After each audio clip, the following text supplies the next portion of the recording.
There are moments in royal history that do not announce themselves with fanfare or ceremony. They arrive quietly, carried in sealed envelopes and spoken in hushed rooms, and yet they change everything.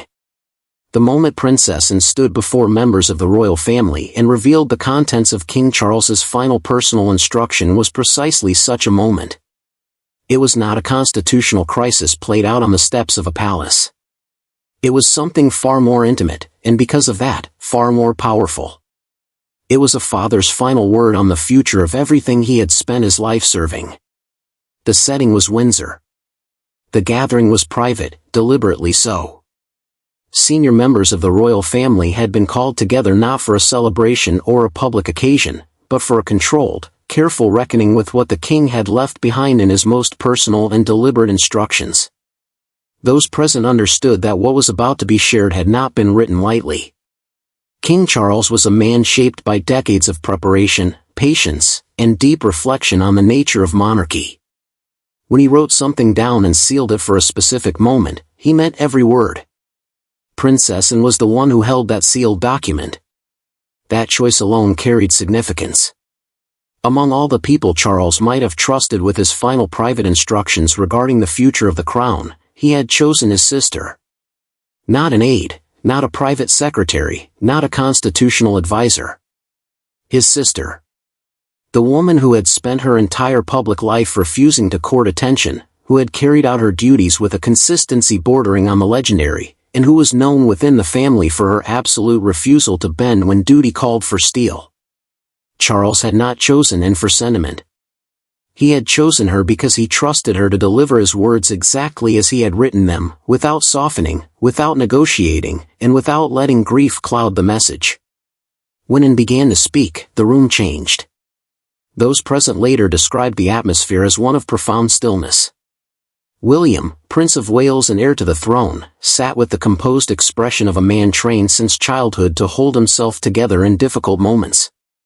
And yet something reached his eyes before he could entirely contain it. The words being read aloud were not words he had expected in quite this form.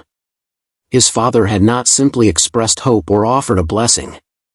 Charles had written with the clarity of a man who had already decided, already observed, and already concluded. His son and daughter-in-law were not merely the future of the monarchy in the abstract sense that all heirs eventually become future monarchs. They were, in Charles's own considered words, the necessary next chapter of the institution itself, and they had already begun carrying the crown in spirit long before they would carry it in name. Catherine, Princess of Wales, heard those words and understood their full weight immediately.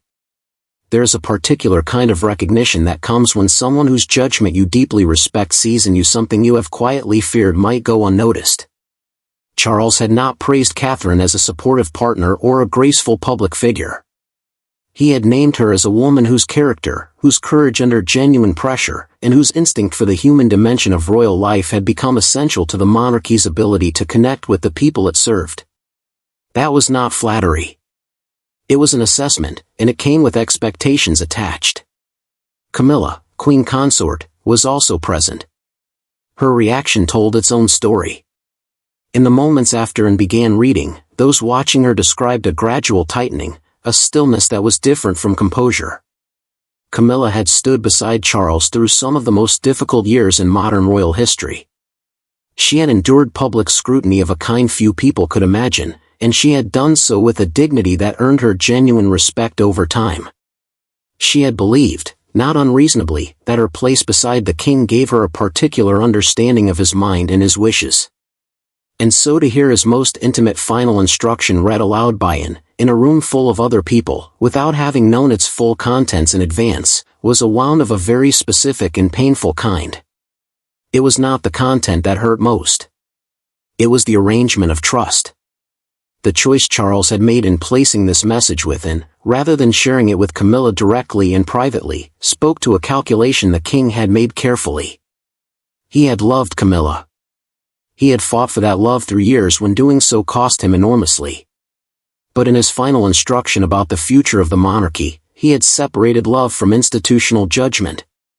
He had decided that the people closest to him emotionally might be the very people whose emotions could alter the message before it reached those it was intended to reach. and was outside that particular pressure. She could be trusted to carry the instruction without reshaping it around the feelings of those involved. Charles had chosen clarity over comfort, and he had done so deliberately. The roots of this decision stretched back to a specific event that those inside the family understood had changed something fundamental in Charles's thinking. There had been a public royal occasion at Windsor, intended to present unity and calm to the watching world at a moment when that unity was most needed. Ceremonies of this kind carry a particular burden. They must look effortless while concealing the considerable effort required to make them appear so. On this particular day, something went wrong in the procession. A young page, overwhelmed by the formality and the pressure, froze. The carefully arranged order of the ceremony began to fracture. What happened next was not planned, and because it was unplanned, it revealed something real. William stepped in with the calm authority of someone who understood both the practical problem and the human one. He guided the procession back into order without making the disruption larger than it had to be. Meanwhile, Catherine had seen the child's face.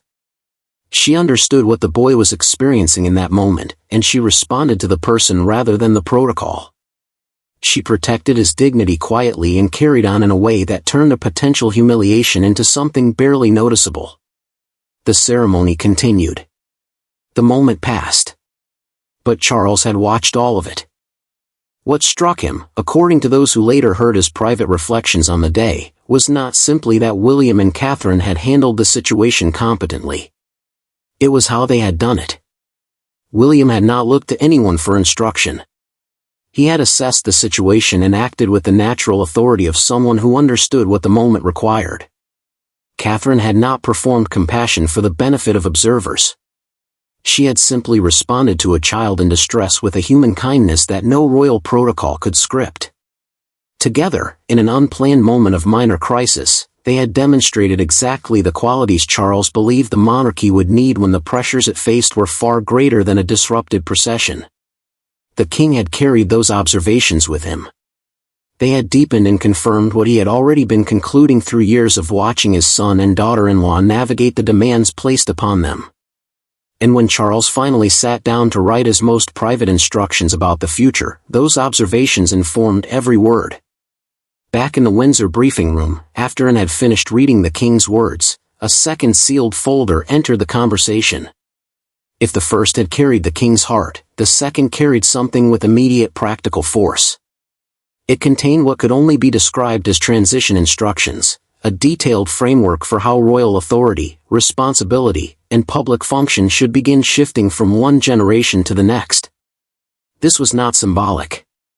It was operational. Charles had not merely expressed a wish. He had written the mechanism for beginning to fulfill it. William was to chair a private transition council, a small inner group that would guide sensitive institutional decisions in the period ahead.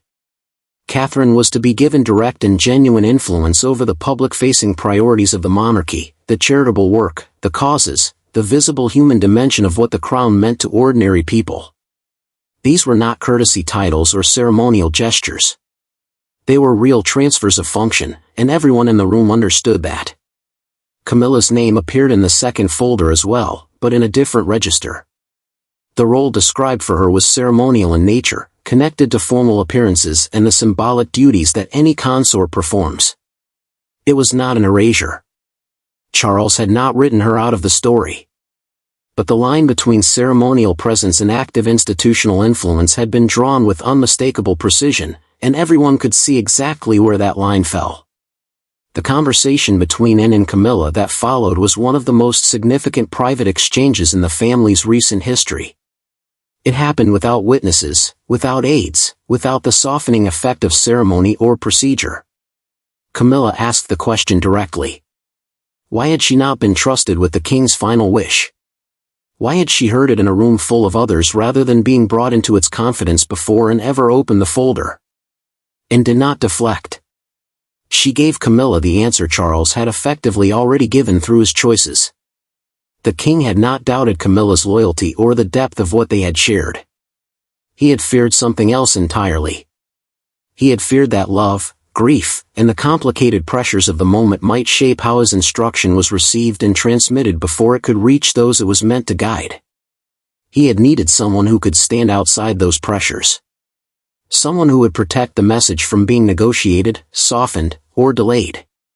That person was in, and Charles had known it. Camilla heard this and did not deny its logic, even if the truth of it caused her pain. She had understood something essential about the king she had known for so long. Charles was capable of separating his emotional world from his institutional judgments when the institution demanded it. That capacity had always been part of what made him a serious monarch. It had also, in this final moment, meant that the woman who had been closest to him had learned his most significant final wishes in the same room as everyone else. The practical effects began almost immediately. Palace schedules were revised. The order of meetings changed. Senior staff began turning to William at the opening of discussions in ways that had not occurred before. Catherine received briefings on patronage matters that placed her in a new relationship to decisions previously made in other rooms. The shift was quiet in the way that real institutional change often is. No announcement, no ceremony, no single dramatic moment. Simply a gradual reordering of how things were done, reflecting a new understanding of where authority had settled. Catherine held the revised schedule and felt something complicated rise within her before she could name it properly. She had not sought this. She had sought, as much as anyone in her position could seek anything, a version of royal life in which her family remained something she could still protect, where the demands of public duty had not yet consumed every corner of private peace. That version of life was receding now. More duty meant less shelter. More public trust meant less personal quiet.